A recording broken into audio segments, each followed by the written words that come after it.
Hello everyone, मैं Mahendra Dewangan super 50 GS world Bilaspur की ओर से आप सभी का हार्दिक स्वागत करता हूं। आज का हमारा टॉपिक है पासा। ऐसा कोई भी एग्ज़ाम नहीं है जिसमें यहाँ से क्वेश्चन ना आया हो। ओके, तो पासा को हम इन डिटेल समझने का कोशिश करते हैं। ओके, मुझे उम्मीद है कि आप लोगों को बहुत अच्छा लगेगा।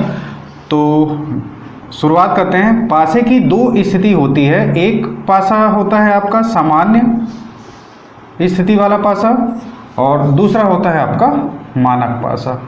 ठीक है, तो जनरली मेरे हिसाब से क्वेश्चन आपका सामान्य पासा से ज़्यादा आते हैं एज कंपेरेबल टू मानक पासा। ठीक है, हम लोग सामान्य पासे को बोल देते हैं जनरल डाइस।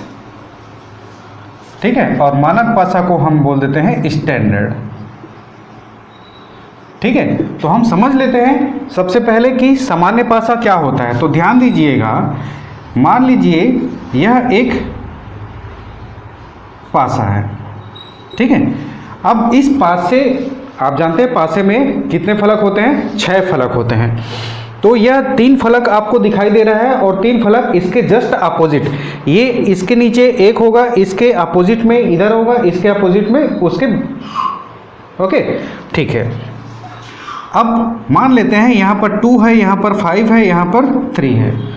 ओके, जो आपको दिखाई दे रहा है, इज इट? तो सीमावर्ती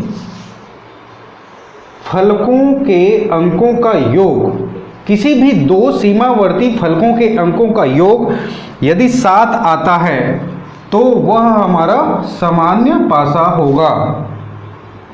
ठीक है, किसी भी 2 सीमावर्ती फलकों के अंकों का योग यदि 7 आता है तो उसे हम जनरल डाइस कहेंगे या फिर सामान्य पासा। ठीक है, इसके जस्ट अपोजिट मान लीजिए यह एक पासे की स्थिति है।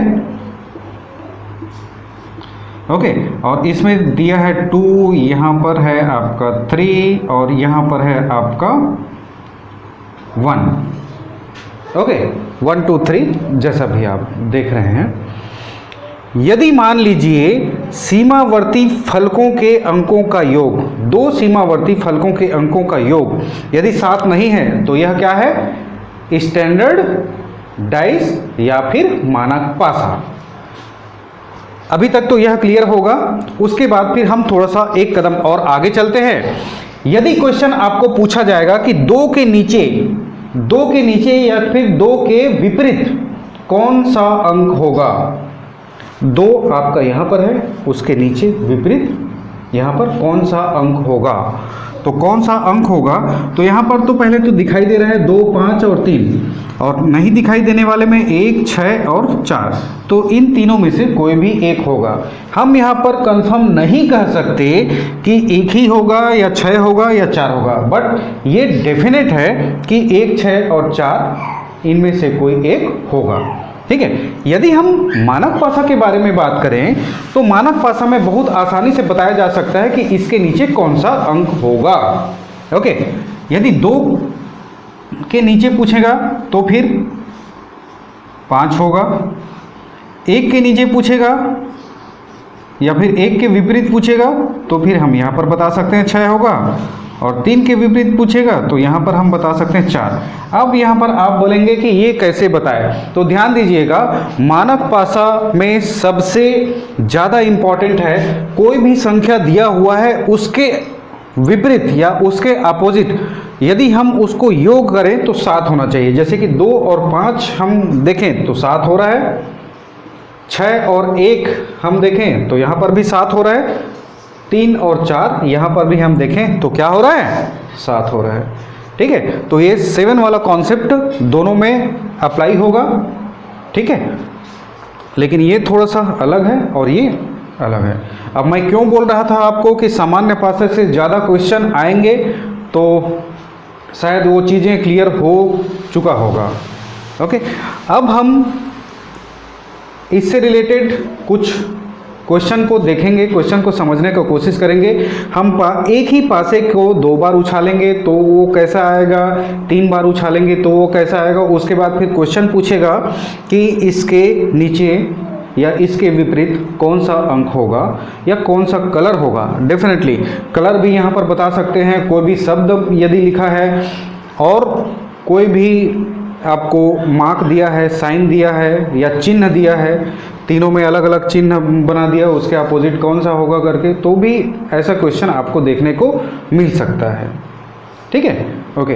तो उस पर हम कुछ क्वेश्चन बनाने का कोशिश करते हैं, तो आइए देखते हैं। ओके, तो यहाँ पर पासे की दो स्थिति के बारे में बताया गया है। एक ही पासे को दो बार उछाला गया है, तो आपको एक बार में ऐसा दिखाई दे रहा है, आपको एक बार में ऐसा दिखाई दे रहा है। तो हमें 3 हिस्सा दिखाई देता है और 3 हिस्सा दिखाई नहीं देता है। ठीक है, तो वहाँ पर क्वेश्चन पूछा जाएगा आपसे कि 2 के विपरीत कौन सी अंक होगी, 4 के विपरीत कौन सी अंक होगी, 6 के विपरीत, मतलब कोई भी क्वेश्चन पूछा जा सकता है। सिर्फ एक छोटा सा ट्रिक, उसके बाद फिर आपके पास आंसर। ओके, सो देखते हैं। इसमें एक पासे को 2 बार उछाला गया है। ठीक है, तो अब यहाँ पर ध्यान दीजिएगा, 3 स्थिति है तो 3 नियम भी होंगे डेफिनेटली। ओके, लेकिन हमें ट्रिक एक ही फॉलो करना है। 2, 6, 4 दिया है यहाँ पर, 5, 2, 3 दिया है। तो ध्यान दीजिए दोस्तों, यहाँ पर संख्या कॉमन कौन सी है? 2। ओके, 2 कॉमन है। यदि कॉमन संख्या 2 है तो वहाँ से आप क्लॉकवाइज रोटेट कर दीजिए और उसको लिख दीजिए। आप कैसे लिखते हैं? यहाँ पर 2, उसके बाद फिर 4, उसके बाद फिर 6। इसके जस्ट नीचे में दूसरा वाला, ओके, जो भी कॉमन है वहाँ से आप क्लॉकवाइज लिखना स्टार्ट करें। तो 2, उसके बाद फिर 5, उसके बाद फिर 3। ठीक है, और यहाँ पर मैजिक क्या हुआ, 6 का अपोजिट निकल गया आपको, 4 का अपोजिट मिल गया और 2 का अपोजिट 2 तो नहीं हो सकता। कौन सा बचा हुआ है संख्या? 1 है, तो ये हमारा आंसर होगा। ठीक है, उसी प्रकार हम दूसरा स्थिति के बारे में बात करते हैं। तो यहाँ पर दूसरा स्थिति को बहुत करीब से देखने पर हमें क्या पता चलता है, ये 2 और 3 यहाँ पर भी है, 2 और 3 यहाँ पर भी है। यदि आपको इस प्रकार से अंक समान मिले दोनों स्थितियों में, तो तीसरा जो है वो आपका अपोजिट होगा। मतलब 5 का अपोजिट क्या होगा? 4 होगा डायरेक्ट। ठीक है, ओके। नेक्स्ट, एंड पासे की 2 स्थिति में सबसे आखिरी देखते हैं। यदि मान लो कोई भी कॉमन नहीं हुआ, तो वह पासे की कौन सी स्थिति होगी? वह पासा मानक पासा होगा। ठीक है, तो यहाँ पर डायरेक्टली आप बोल सकते हैं 2 का अपोजिट क्या होगा? 5 होगा, 3 का अपोजिट 4 और 1 का अपोजिट 6 होगा, क्योंकि आप जानते हैं कि विपरीत अंकों का योग मानक पासा में 7 होता है। Okay, I hope idea is clear. और पासे की स्थिति 3 है जहाँ, वहाँ के लिए हम बात करते हैं। तो कोई भी पासा को देखिए, पासे की 3 स्थिति में कोई भी 2 पासे की स्थिति को देखते हैं और उसमें से जो कॉमन है वहाँ से आप क्लॉकवाइज कर दीजिए। जैसे कि मैं यहाँ से 6, ठीक है, यहाँ से क्लॉकवाइज कर देता हूँ, ये 6 है यहाँ से, तो 6, 2 और 4 यहाँ पर लिखता हूँ। उसके जस्ट नीचे आपको इसको लिखना है 6, 5, 1। तो आप बता दीजिए 4 का अपोजिट क्या होगा? 1 होगा, 2 का अपोजिट क्या होगा? 5 होगा और 6 का अपोजिट क्या होगा? 3 होगा definitely. I hope idea is clear. So मैं उम्मीद करता हूँ कि ये लेक्चर काफ़ी आपको अच्छा लगा होगा। और इसके बाद फिर हमारा जो सेकंड पार्ट होगा वो भी पासा से संबंधित होगा। ओके, सो यदि हमारे चैनल को सब्सक्राइब नहीं किए हो तो प्लीज़ हमारे चैनल को सब्सक्राइब कीजिए, ताकि हमारा जो अपकमिंग वीडियो हो वो सबसे पहले आप तक पहुँचे। ओके, और डेफिनेटली आप लोगों को बहुत ही अच्छा लगेगा। ओके, हम यहाँ पर CGPSC, Vyapam, railway, SSC, banking आदि परीक्षाओं की तैयारी कराते हैं। और हमारे व्हाट्सएप ग्रुप है, टेलीग्राम ग्रुप है, आप वहाँ पर भी जुड़ सकते हैं। Thank you very much.